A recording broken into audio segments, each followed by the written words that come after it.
부산, 울산, 경남 찍고 안방행을 택했습니다. 부산, 울산, 경남, 불경 찍고 안방행. 과연 누구의 어떤 얘기일까요? 이 영상 속에 정답이 들어있습니다. 만나보시죠. 요런 거 같으니까. 옷도 이제 살 때는 우측 좌측으로 돌리면서 살짝 상체가 안 가있고 살짝 돌리는 정도. 오케이. 그래야 옆에 상처가 없죠. 잡아떼지 말고. 네, 잡아떼면 옆에 이렇게 날아가는 수가 있습니다. 돌리면서 가면은. 잘하죠. 조금만. 자, 민생투쟁 대장정 일정을 소화하고 있는 황교안 대표, 김민지 기자 말 그대로 안방, TK 지역을 찾은 모양이네요. 네, 대구, 경북 앞서 보신 그 과수원 영상은 경북 영천이고요. 또 대구에서도 일정을 소화했는데 저게 적과 작업, 그러니까 열매 솎아내는 작업이라고 해요. 한 40분 동안 과수원에서 일손을 돕는 그런 일을 했는데 빨간 점퍼를 입고 이제 농민들과 이야기를 주고받으면서 일손을 돕는 모습이고 또 농업인들과 간담회를 가졌다고 합니다. 그래서 농심 잡기에 나섰다. 그리고 오늘은 취임 이후 첫 대구로 방문을 했습니다. 중소기업을 방문해서 역시 경제 실정에 대한 비판을 쏟아냈습니다. 예. 황교안 대표 민생투쟁 대장정의 키워드를 하나 꼽자면 지금 일단 텃밭을 쭉 돌고 있는 거죠. 일단은 이제 지지층을 좀 결집하기 위한 이런 행보로 보입니다. 부산, 울산, 경남, TK를 찾았다는 건 말이죠. 자, 황교안 대표 지금 민생투쟁 대장정 일정을 소화하면서 이렇게 늘 목소리를 지금 높이고 있습니다. 황교안 대표의 영상입니다. 잠깐 듣고 오실까요? 살기 힘들다, 어렵다, 어떻게 좀 살려달라 이런 말씀들을 다 하세요. 여러분들도 그렇습니까? 네, 맞습니다. 네, 맞습니다. 문재인 정권의 폭정에 대해서 우리가 저항하고 또 투쟁하고 싸워서 반드시 여러분과 함께 극복할 수 있도록 최선을 다하겠습니다. 그것을 위해서도 이 대장정을 계속하고 있는데 여러분 많이 도와주시고 힘 주시겠습니까? 예! 열심히 하겠습니다. 자, 지금 보면 정당 지지도를 한번 시청자 여러분들 보실까요? 매주 금요일마다 갤럽이라는 여론조사 기관이 지지도를 발표를 하고 있는데요. 이게 보면 민주당도 36에서 40으로 올랐어요. 4%포인트. 근데 한국당은 24에서 25가 올랐습니다. 민주당보단 덜 오르긴 했어요. 1%포인트 올라서 두 정당 간 지지율 격차는 40에서 25를 빼니까 15%포인트 차이입니다. 그러나 한국당 저 지지율이 2016년 국정농단 사태가 본격화한 이후에 최고치라고 그래요. 25가.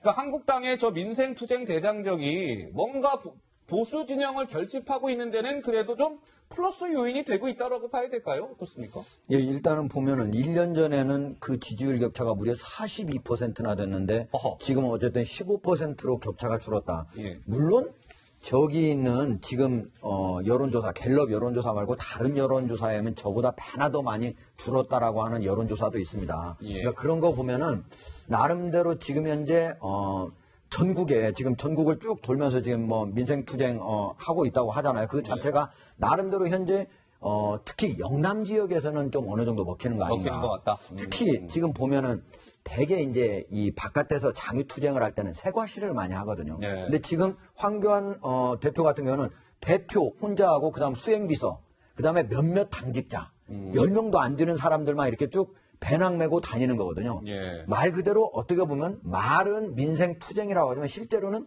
민심 탐방 같은 성격으로 현재 다니고 있다. 오히려 겸허한 자세, 낮은 자세를 지금 현재 유지하고 있는 것이 예. 지지층의 어떤 결집, 그런 것도 지지율의 상승 이런 걸로 올라가고 있는 거 아닌가. 저게 과연 근데 앞으로 4월 25일까지도 계속 5월 25일까지 계속 두는 걸로 지금 돼 있거든요. 예. 그때까지 계속 이어질지는 한번 두고 봐야 될 것 같습니다. 자, 저렇게 민생투쟁 대장정 일정을 소화하고 있는 황교안 대표에 대해서 김민지 기자 오늘 쓴소리를 한 사람이 있다고요?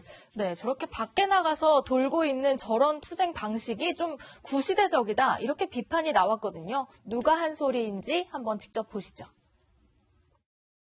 이거 제가 13년 전에 했던 일입니다. 국회 민생 경제 현안이 산적해 있는데 제1야당의 대표가 이런 시대착오적인 일을 하고 있어서야 되겠습니까? 국정농단 사태의 원인임에도 불구하고 2년 동안 반성하고 쇄신하는 모습은 단 한 번도 찾아볼 수 없었습니다. 이 부분은 어떨까요? 황교안 대표 민생투쟁 대장정을 지금 소화하고 있는데 시청자 여러분들은 황교안이라는 이름 석자를 딱 생각하면 어떤 이미지가 제일 먼저 떠오르세요? 예전에 박근혜 정부 때 법무부 장관이나 국무총리를 했을 때 정말 그냥 공무원 이미지가 강했는데 황교안 대표 요즘의 모습을 보면은요, 백팩도 메고요, 운동화 신고요, 택시 타고 지하철 타고요, 그리고 마을 회관 같은 데서 지금 자고 있고요. 그리고 뭔가 시민들한테 가까이 가서 무릎을 낮추면서 이렇게 대화하려고 경청하려고 하는 이 모습. 글쎄, 김 교수님, 황교안 대표의 저 이미지 변신을 시도 중인 것 같은데 좀 긍정적으로 보세요. 어떻습니까? 긍정적으로 평가하면 일단은 그 이미지가 많이 바뀌었고, 그 다음에 이른바 공무원 이미지에서 제1야당 대표로서의 투쟁력, 그 다음에 당에 대한 장악력, 이런 것들을 확고하게 안착시켰다는 점에서는 성공적이라고 봅니다. 그리고 지금 아까 정당 지지도 나온 것처럼 과거에 괴멸 수준까지 갔었던 이른바 보수 야당의 지지도를 상당히 끌어올렸다는 면에서도 성공적인 자평이 가능해요. 근데 문제는 내년 1년 뒤에 이제 총선입니다. 총선은 35%, 40%까지 다 와도 사실은 5,000표, 1,000표로 지는 겁니다. 결국 따라잡는 게 문제가 아니라 이겨야 되는 거거든요. 그렇다고 한다면 지금의 끌어올린 정당 지지도에서 만족할 게 아니라 여기서 더 중도층으로 의원을 확장해야만 총선 승리가 가능한데 일단 지금까지 안착을 성공이라고 본다면 이 성공에서 그럼 지금까지 방식 그대로 유지할 것이냐, 아니면 지금의 성공을 토대로 해가지고 중간층의 중원으로서 공략을 해서 중도층 의원을 확장해서 지지율을 더 끌어올릴 것이냐의 과제가 남아있는데 이 부분에 대해서는 지금 황교안 대표가 다니는 것처럼 이렇게 민생 투쟁 대장정을 해가지고 제가 볼 때 좀 부족하다. 왜냐하면 따라다니면서 지지자들이 있습니다만 열렬한 지지 분위기는 없거든요. 그런 면에서 본다면 이제는 조금 적당한 타이밍을 봐서 정상화된 국회로 돌아오거나 아니면 제도권으로 돌아와서 좀 더 외연을 확장할 수 있는 새로운 전략을 모색할 때가 되지 않나 싶습니다. 자, 지금 한국당의 전략을 보면 약간 투트랙 전략인 것 같아요. 황교안 대표는 좀 지방을 쫙 돌면서 지지층을 딱 결집하는 역할을 하고 있고, 나경원 원내대표를 중심으로 해서 한국당 차원에서는 원내에서 국회에서 문재인 정부의 경제 실정을 딱 타깃으로 잡고 맹폭을 가하고 있는 모양새입니다. 오늘도요, 한국당 일부 의원들은 청와대 분수대 앞을 찾았습니다. 여기에서 이렇게 얘기했습니다. 듣고 오시죠. 국민들의 80%는 지금 하고 있는 경제정책 좀 바꿔달라고 합니다. 그리고 경제 전문가 10분 중에 9분은 현재 우리 경제가 위기이거나 위기 직전 단계에 있다. 그리고 그중에 반은 지금 바로 응급처치를 하지 않으면은 우리 경제 정말로 망하게 된다. 눈 가린 경제로 국민들을 이끌고 가는 것, 이제 그것조차 연한이 다해가고 있습니다. 자, 분수대 앞에서 문재인 정부의 경제 실정에 대한 비판의 목소리를 낸 한국당. 분수대 앞에서 저렇게 규탄 기자회견을 갖고 김민지 기자 또 한국당 의원들이 무언가를 했다면서요? 네, 어제 한국당에서 징비록이라는 책을 냈잖아요. 징비록 그러니까 냈죠. 이제 문재인 정권의 경제 실정을 줄줄이 나열해 놓은 징비록이 있는데 이것을 시민사회수석실 비서관에게 청와대 분수대 앞에서 전달하는 그런 행사를 가진 겁니다. 예, 징비록을 직접 전달하는 행사를 가졌다.